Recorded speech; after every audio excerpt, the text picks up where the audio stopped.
So ಈಗ charge ತೊಗೊಂಡು 10 ದಿವಸ ಆಗ್ತಾಯಿದೆ. ಎಲ್ಲ ಪೊಲೀಸ್ ಸ್ಟೇಷನ್ ವ್ಯಾಪ್ತಿಯಲ್ಲಿ ಕೂಡ ನಾವು ಕಂಪ್ಲೀಟಾಗಿ ನಾವು ಪರ್ಸ್ನಲಿ ಒಂದು ಭೇಟಿ ಮಾಡಿ ಫಸ್ಟ್ ಸ್ಟೇಷನಲ್ಲಿ ಏನು ನಡೀತಾ ಇದೆ, ಎಷ್ಟು ಸ್ಟ್ರೆಂತ್ ಇರ್ತದೆ, ಸ್ಟೇಷನಲ್ಲಿ ಏನು ಸಮಸ್ಯೆ, ಮತ್ತು ಸ್ಟೇಷನ್ ವ್ಯಾಪ್ತಿಯಲ್ಲಿ ಏನೇನು ಆ್ಯಕ್ಟಿವಿಟೀಸ್ ನಡೀತಾ ಇದೆ, ರೌಡಿಸಮ್ ಇದೆ, ಮತ್ತು ಕ್ರೈಮಲ್ಲಿ ಯಾವ ಥರ ಕ್ರೈಮ್ಸ್ ನಡೀತಾ ಇರ್ತದೆ, ಮಾದಕ ವಸ್ತುಗಳು ಎಷ್ಟು ಉಪಯೋಗ ಮಾಡ್ತಾ ಇದ್ದಾರೆ, ಫಸ್ಟ್ ಅನಲೈಸ್ ಮಾಡ್ತೀವಿ.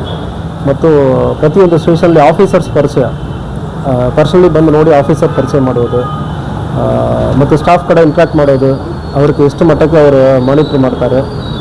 ಒಂದು ಫಸ್ಟ್ ಲೆವೆಲ್ ಆಫ್ ಸೂಪರ್ವಿಷನ್ ಇದೆ. ಇಮಿಡಿಯೇಟ್ಲಿ ಈಗ ಏನು ನಡ್ತಾ ಇದೆ ಜಿಲ್ಲೆ ಬಗ್ಗೆ ತಿಳ್ಕೊಳ್ಳೋದಕ್ಕೂ ಆ ಜಾಗಕ್ಕೆ ಹೋಗುವಾಗ ಅಲ್ಲಿ ಜಾಗ್ರಫಿ ಹೆಂಗಿರ್ತದೆ, ಏರಿಯಾ ವೈಸ್ ಎಷ್ಟು ದೊಡ್ಡದು, ಇದೆಲ್ಲ ಅರ್ಥ ಮಾಡಿಕೊಳ್ಳೋದಕ್ಕೂ ಪ್ರತಿ ಸ್ಟೇಷನ್ ಕೂಡ ವಿಸಿಟ್ ಮಾಡ್ತಾ ಇದ್ದೀನಿ. ಐ ಥಿಂಕ್ ಇವತ್ತು 16ನೇ ಸ್ಟೇಷನ್ ಇದೆ. ಉಳಿದ ಎಲ್ಲ ಸ್ಟೇಷನ್ ಕೂಡ ಪರ್ಸ್ನಲಿ ವಿಸಿಟ್ ಮಾಡ್ತೀನಿ. ಸೊ ಈ ವಿಸಿಟ್ ಮುಗಿದಾದ್ಮೇಲೆ ಪ್ರತಿ ಟೌನಕ್ಕೆ ತಾಲೂಕು ಹೆಡ್ ಕ್ವಾರ್ಟರ್ಸ್ ಹೇಳುತ್ತೆ. ಸೊ ಬಂದು ಜನರ ಕಡೆ ಮಾತಾಡಿ ಅವ್ರಿಗೆ ಏನು ಇಲ್ಲಿ ಲೋಕಲ್ ಏನು ಸಮಸ್ಯೆ ಇರ್ತದೆ, ಪೊಲೀಸೆಲ್ಲ ಯಾವುದನ್ನು ಕಂಟ್ರೋಲ್ ಮಾಡಬೇಕು, ಯಾವ ಇಶ್ಯೂಸ್ ಇದೆ, ಇದ್ರ ಬಗ್ಗೆ ಅವ್ರ ಕಡೆ ಜನರ ಕಡೆ ಮಾತಾಡಿ ಮತ್ತು ಅದು ನಿರ್ಧಾರನೂ ತಗೊಳ್ತೀವಿ. ಈಗ ಸರ್ ಹಳ್ಳಿ ಈಗ ಕಿರಾಣಿ ಅಂಗಡಿಗಳಲ್ಲಿ ಬಾಟಲ್ ಎಲ್ಲ ಸಿಗೋಕ್ಕೂ ಇಲ್ಲ ಗೊತ್ತಿಲ್ಲ, ಬಟ್ ವಾಟರ್ ಬಾಟಲ್ ಮಾತ್ರ ಮಾರ್ತಾ ಇದ್ದಾರೆ ಸರ್ ಅಲ್ಲಿ ಇಲ್ಲಿಗಲ್ ಆಗಿ. ಅದಕ್ಕೆ ತಮ್ಮ ಇಲಾಖೆಯಿಂದ ಯಾವ ರೀತಿ ಒಂದು ಕ್ರಮ ವಹಿಸ್ತಾರೆ ಈಗಾಗಲೇ? ಮತ್ತೆ ಏನು ಮಾಡ್ತಿದ್ದಾರೆ ಅದೇ ವಿಷಯವಾಗಿ ರೈತ ಸಂಘಟನೆಯವರು ಕೂಡ ಪ್ರತಿಭಟನೆ ಮಾಡುವ ಹಂತಕ್ಕೆ ಹೋಗಿಬಿಟ್ಟಿದ್ದಾರೆ. ಸೊ ಈಗ ನನ್ನ ಗಮನಕ್ಕೆ ತೊಗೊಂಡು ಬಂದಿದ್ದೀರಿ. ಈಗ ನಾನು ಆಲ್ರೆಡಿ ಸೂಚನೆ ಹೇಳ್ಕೊಟ್ಟಿದ್ದೀನಿ.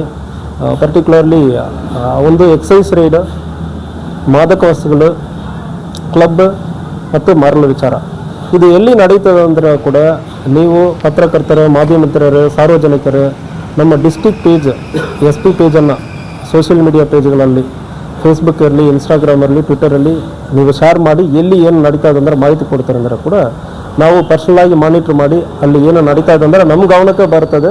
ಆವಾಗ ಸ್ಟೇಷನಲ್ಲಿ ಕೂಡ ನಾವು ಪ್ರಶ್ನೆ ಮಾಡ್ತೀವಿ, ಯಾಕೆ ಇದು ನಡೀತಾ ಇದೆ ಅಂದರೆ ಅದು ಪ್ರಶ್ನೆ ಮಾಡ್ತೀವಿ. ಗಮನಕ್ಕೆ ತೊಗೊಂಡು ಬಂದಿದ್ದೀರಿ, ಸೂಚನೆ ಕೊಡಲಾಗಿದೆ. ಮುಂದುವರಿಯುವ ಸಂದರ್ಭದಲ್ಲಿ ನೀವು ಪರ್ಟಿಕ್ಯುಲರ್ ಇನ್ಫಾರ್ಮೇಷನ್ ನಿಮ್ಮ ಹೆಸರಲ್ಲಿ ಹಾಕೋದು ಬೇಕಾಗಲ್ಲ. ಯಾವುದೋ ಒಂದು ಗೋಸ್ಟ್ ಅಕೌಂಟ್ ಅಂದರೆ ಹೇಳ್ತೀವಿ. ಸೊ ಗೋಕಾಕ್ ಬಾಯ್ಸ್ ಯಾವುದೋ ಒಂದು ಹೆಸರು, ಎನಿ ಹೆಸರು ಇಟ್ಕೊಳ್ಳಿ, ಯಾವುದೋ ಒಂದು ಹೆಸರಿನಿಂದ ಕೂಡ ನೀವು ಇಂಥ ಏರಿಯಾದಲ್ಲಿ ಅನಾಮಧೇಯ ಐಡಿಗಳಿಂದ ನೀವು ಕಳಿಸ್ತೀರಂದ್ರೆ ಕೂಡ ಪರ್ಟಿಕ್ಯುಲರ್ ಮಾಹಿತಿ ಅದ್ರ ಬಗ್ಗೆ ನಾವು ಕ್ರಮ ಕೈಗೊಳ್ತೀವಿ. Okay sir. ಸೊ ಈಗ ರೋಡ್ ಆಕ್ಸಿಡೆಂಟ್ ನಮ್ಮ ಬೆಳಗಾವಿ ಜಿಲ್ಲೆಯಲ್ಲಿ ರೋಡ್ ಆಕ್ಸಿಡೆಂಟ್ ಪ್ರತಿ ವರ್ಷವೂ ಸುಮಾರು 800 ಜನ ಸಾಯ್ತಾ ಇದ್ದಾರೆ. ಈ ಹಿನ್ನೆಲೆಯನ್ನು ನೋಡುವಾಗ ಕಬ್ಬಿನ ಸೀಸನಲ್ಲಿ ಅಕ್ಟೋಬರಲ್ಲಿ ಶುರುವಾಗುತ್ತೆ ಅಂದರೆ October, November, December, January, February 5 ತಿಂಗಳಲ್ಲಿ ಕಬ್ಬಿನ ಟ್ರ್ಯಾಕ್ಟರ್ ಮೂವ್ಮೆಂಟ್ ಇರ್ತದೆ. ಸೊ ಇದರಲ್ಲಿ ಏನು ನಡೀತಾ ಇದೆ, ಈ ಕಬ್ಬಿನ ಟ್ರ್ಯಾಕ್ಟರ್ ಓಡಿಸೋರಕ್ಕೆ ಹೈವೇನಲ್ಲಿ ಓಡಿಸಿ ರೆಗ್ಯುಲರ್ ಆಗಿ ಓಡಿಸೋ ಅಭ್ಯಾಸ ಇಲ್ಲ. ಎರಡನೇದು, ಅದರಲ್ಲಿ ನಮ್ಮ ರೆಗ್ಯುಲರ್ ಟ್ರೈಲರ್ಗಳು ಮತ್ತು ಕಾರಲ್ಲಿ ಇರೋ ಥರ ಇಂಡಿಕೇಟರ್ಸ್, ಬ್ಲಿಂಕರ್ಸ್ ಯಾವುದೂ ಇರಲ್ಲ. ಸೊ ಅದರಿಂದ ಅಷ್ಟು ಬೇಗ ಹೋಗುವ ಗಾಡಿಗಳಕ್ಕೆ ಮುಂದೆ ಟ್ರ್ಯಾಕ್ಟರ್ ಇರುವುದೇ ಗೊತ್ತಾಗಲ್ಲ. ಸೊ ಅದರಿಂದ ಒಂದು ಡೆತ್ ಆಗ್ತಾ ಇದೆ. ಅದಕ್ಕೆ ರಿಫ್ಲೆಕ್ಟರ್ ಕ್ಲಾತ್ ಹಾಕ್ಕೊಂಡು ಗಾಡಿ ಓಡಿಸಬೇಕಂದ್ರೆ ಆಲ್ರೆಡಿ ಸೂಚನೆ ಕೊಟ್ಟಿದ್ದೀವಿ. ಹಾಕಿಲ್ಲ ಅಂದರೆ ಪೆನಾಲ್ಟಿ ಹಾಕೋದಕ್ಕೆ ಮತ್ತು ಕೇಸ್ ಮಾಡೋದಕ್ಕೆ ಹೇಳಿದ್ದೀವಿ. ರೋಡ್ ಸೈಡಲ್ಲಿ ಪಾರ್ಕ್ ಮಾಡಿರೋ ಗಾಡಿಗಳಲ್ಲಿ ಆಗುವ ಸಂದರ್ಭದಲ್ಲಿ ಕೂಡ ಅದಕ್ಕೆ ಕೇಸ್ ಮಾಡೋಕ್ಕೆ ಹೇಳಿದ್ದೀವಿ. ಮತ್ತು ಯಾವುದೇ ಒಂದು ಟ್ರ್ಯಾಕ್ಟರ್ ಕೂಡ ರಿಫ್ಲೆಕ್ಟರ್ ಕ್ಲಾತ್ ಇಲ್ಲದೆ ಹೋಗುತ್ತಂದ್ರೆ ನೀವು ಫೋಟೋ ತೊಗೊಂಡು ಕಳಿಸ್ತೀರಂದ್ರೆ ಆ ಇನ್ಫಾರ್ಮೇಷನ್ ನಮಗೆ ಡೀಟೇಲ್ ಆಗಿ ಸಿಗುತ್ತಂದರೆ ವಿಲ್ ಬುಕ್ ಅ ಕೇಸ್.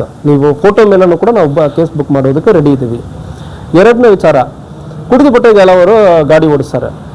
ಯಾವನೋ ಒಬ್ಬನ ಕುಡಿದು ಎಲ್ಲಿಯೋ ಓಡಿಸೋದಕ್ಕೆ ಅಮಾಯಕರು, ಆ ಮನೆಯಲ್ಲಿ ದುಡಿಯುವವರು ಅವರು ಡೆತ್ ಆಗ್ತಾ ಇದ್ದಾರೆ.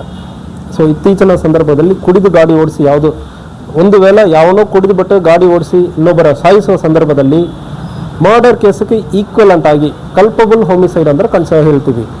ನಿಮಗೆ ಉದ್ದೇಶ ಇಲ್ಲ, ಕೊಲೆ ಮಾಡಬೇಕಂದ್ರೆ ಉದ್ದೇಶ ಇಲ್ಲ, ಬಟ್ ನಿಮ್ಮ ನಿರ್ಲಕ್ಷ್ಯದಿಂದ ಒಂದು ಜೀವ ಹೋಗಿರ್ತದೆ. ಅದಕ್ಕೆ ಪನಿಷ್ಮೆಂಟ್ ಅಪ್ ಟು 10 ಇಯರ್ಸ್ ಮತ್ತು ಲೈಫ್ ಬೇರೆ ಕೂಡ ಇರ್ತದೆ. ಸೊ ನಿಮಗೆ 10 ಇಯರ್ಸ್ ಪನಿಷ್ಮೆಂಟ್ ಆಗುವ ರೀತಿಯಲ್ಲಿ ನಾವು ಕೇಸ್ ಬುಕ್ ಮಾಡ್ತೀವಿ.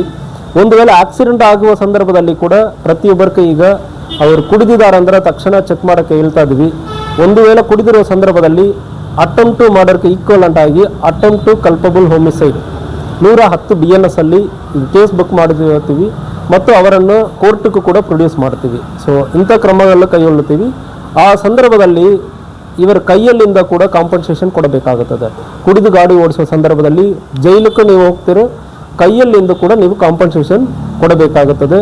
ಸೊ ಯಾವುದೇ ರೀತಿಯಲ್ಲಿ ಕುಡಿದು ಯಾರು ಗಾಡಿ ಓಡಿಸ್ತಾರಂದ್ರೆ ಅವರಿಗೆ ಯಾವುದೇ ಕಾರಣನೋ ಯಾವುದೇ ಒಂದು ನಾವು ಸ್ವಲ್ಪ ಮೆರ್ಸಿ ತೋರಿಸುವುದು